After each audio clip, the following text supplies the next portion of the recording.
Hello, so today I'm working on this 2000 Dodge Grand Caravan. It's got about 215,000 miles on it. I'm going to be just doing a basic oil change today, changing out the oil in the oil filter. But before I get underneath the vehicle, I want to make sure that I've got the vehicle properly raised and supported. As you can see, I've got the vehicle jacked up here on the frame. When you get under there with your jack, just make sure that none of your air conditioning or fuel lines are in the way. Sometimes those fuel and AC lines and heater hoses that go to the back of the vehicle, they run pretty close to the framing there. So you just want to make sure that you're not going to crimp anything or break any of your lines when you put that. This Dodge Grand Caravan is one of the easier vehicles to change the oil and filter on. I'm using a Fram PH16 oil filter here and some Haviland 10W30 oil. According to the Haynes manual, the capacity for the 3.3 liter engine for 1999 and later is 4.5 quarts, so I've got that.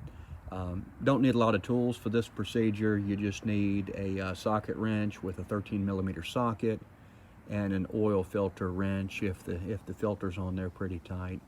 And then I like to put a little Teflon tape around the oil pan bolt when I put it back in, just to make sure I don't have any small leaks around the threads there.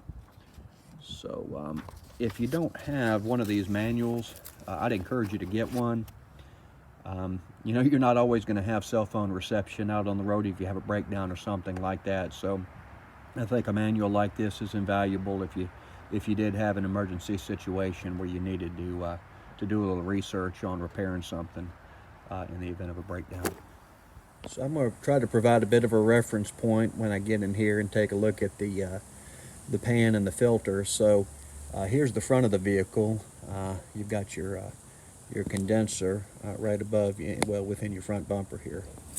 And then if you get under here, I have already drained the oil out, but here's your oil pan right here, and the oil pan sits pretty central to the engine. You got your transmission here, transaxle, front wheel drive vehicle.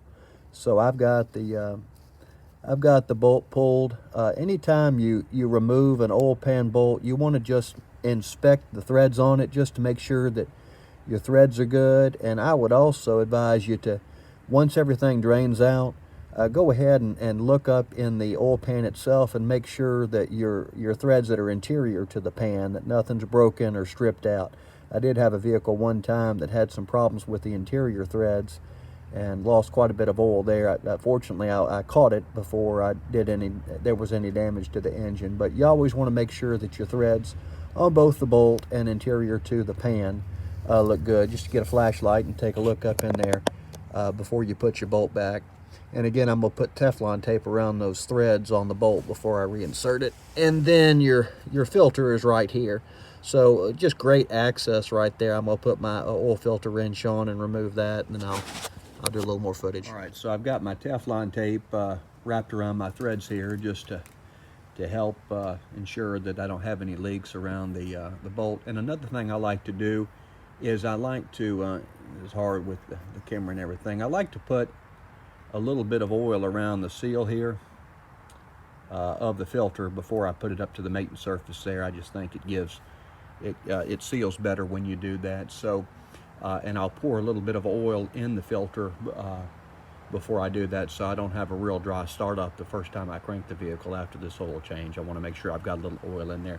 These are tips not just for the Dodge Grand Caravan, but any vehicle that you're changing the oil on. I think these are good tips to ensure you do a good job with the oil change.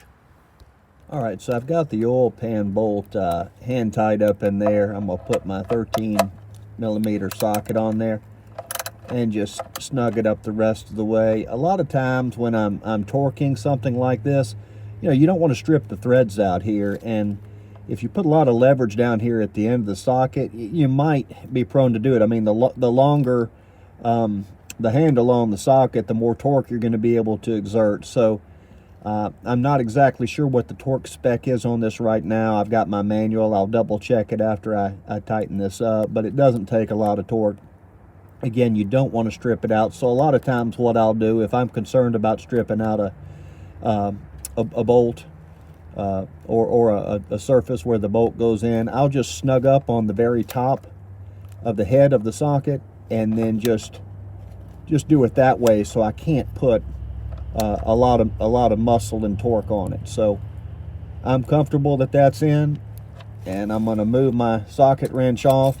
And it's a good idea that after you do a job like this, throw a piece of cardboard underneath your vehicle and just make sure, you know, overnight, if you change it in the afternoon, make sure overnight that you don't have any leaks. All right, so now I've moved my pan in position underneath my oil filter so that I can take it off and make sure I don't get oil all over the ground here with that. So you just put your oil filter wrench on it. There are a variety of different types of wrenches, but on this one, you just lock it around there, and then you're going to turn it and loosen it that way. And this is hard to do with one hand and another holding the camera.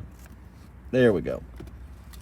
All right, so we're going to turn that oil filter,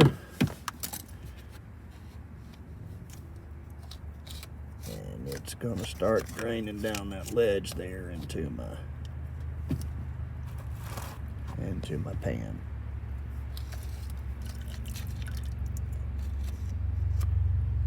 Kind of messy job.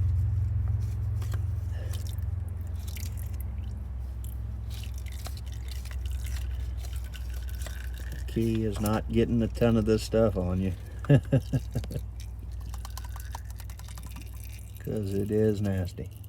All right, so I've tied it up around the mounting area there, and I'm ready to put my my oil filter back on. All right, so the filter's back on. Again, just make sure it's on there tight, but you don't want to over tighten it. You don't want that seal to mushroom on you. If you can put it on there hand tight, great. If you feel like you need to do it another quarter turn with a filter wrench, by all means, but you just don't want to over tighten it. All right, so at this juncture, it's just a matter of filling your vehicle back up with oil again. As I mentioned earlier, I'm using Haviland 10W30 conventional oil here, but feel free to use the brand of your choice, so long as it lines up with the specs required for the vehicle. All right, so at this point, you want to lower the vehicle, remove the jack stands and the jack. Want to crank it up, move it around a little bit, check for leaks underneath, and check your dipstick there just to make sure that you're in proper range. Thanks for watching today, and I hope you have a good one.